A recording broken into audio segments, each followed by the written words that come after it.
জীবন সাহেবের চেয়ারে বসেছিল? জি চোখ, কোনো কথা না, কোনো কৈফিয়ত না। বসে যখন পড়ছই ওই চেয়ার গোনা আর উঠবে না।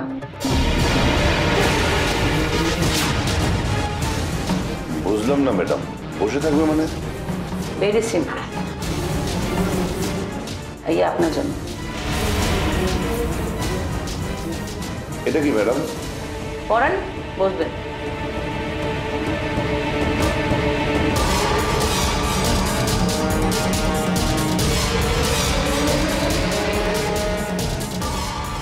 ম্যাডাম, এটা তো টার্মিনেশন লেটার। জি, রিয়াকে আমি আপনার চেয়ারে বসতে বলছি। ম্যাডাম, এভাবে কি একদিনের মধ্যে কাউকে স্যাক করা যায়?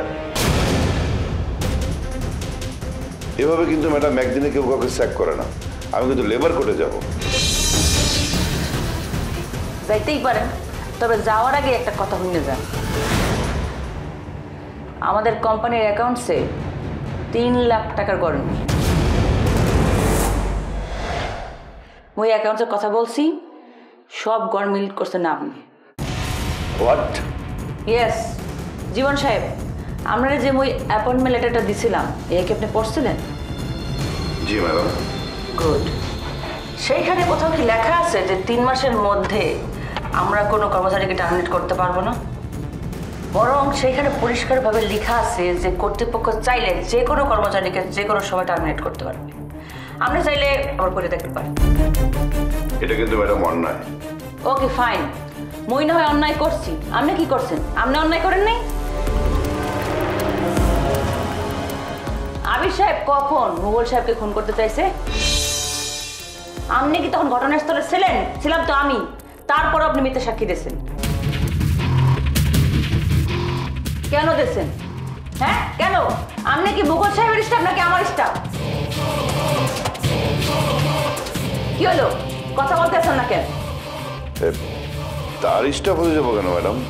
তাহলে কেন কেন আপনি আমার স্বার্থ না দেখে ওনার স্বার্থ দেখছেন? ম্যাডাম, মোগল স্যার তো আপনার কাজিন। আবির সাহেবও তো মোর কাজিন। এনিওয়েজ, আমার ডিসিশন ফাইনাল। ম্যাডাম, আমার জন্য কি একটু কনসিডার করা যায় না? যাই, যদি আপনি থানায় গিয়া সাক্ষী দেন যে আবির আজবকে খুন করতে চায়নি। ম্যাডাম, তাহলে তো আমি মিথ্যা সাক্ষী দেওয়ার কারণে আমি পুলিশের সাথে ধরা খাবো। ধরা আপনি এমনিও খাইবেন, বুঝছেন? ম্যাডাম, আপনাকে আমি কথা দিচ্ছি, 1 সপ্তাহের মধ্যে কোম্পানিকে আমি লাভের মুখ দেখাবো। ও মোর খোদা, তার মানে এতদিন মোর এই কোম্পানিটারে লাভের মুখ দেখানো পসিবল ছিল। আপনি ইচ্ছা করে এই কাজটা করেন নাই, কোনো লাভের মুখ দেখান নাই, খালি বলছেন break even point, break even point. হ্যাঁ ম্যাডাম, মোগল সাহেব নিষেধ করেছিলেন। তাহলে এখন যান, আপনি কি মোগল স্যারকে, আপনার মোগল স্যারকে গিয়ে বলেন যে আপনার কথা শুনলে মোর এই কোম্পানি করে চাকরি চলে গেছে, আপনার চাকরির ব্যবস্থা করতে বলেন, যান। উনি কিভাবে চাকরি দেবে ম্যাডাম? এই আপনার আগে বোঝা উচিত ছিল জীবন সাহেব। এনিওয়ে, টোটাল 3 লাখ টাকার হিসাব আপনাকে বোঝা যাইতে হইবে, নইলে কোম্পানির টাকা চুরির দায়ে আমি নিজে আপনার নামে মামলা করি। না না না না ম্যাডাম, আমার নামে মামলা করবেন না, আমি হিসাব মিলিয়ে দিব। গুড, ভেরি গুড, আসুন। ঠিক আছে ম্যাডাম, আসসালামু আলাইকুম। ওয়ালাইকুম আসসালাম।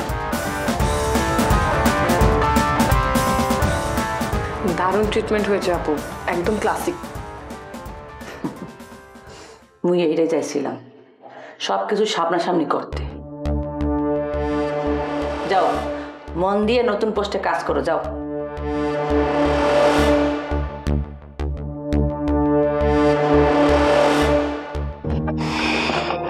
What a relax.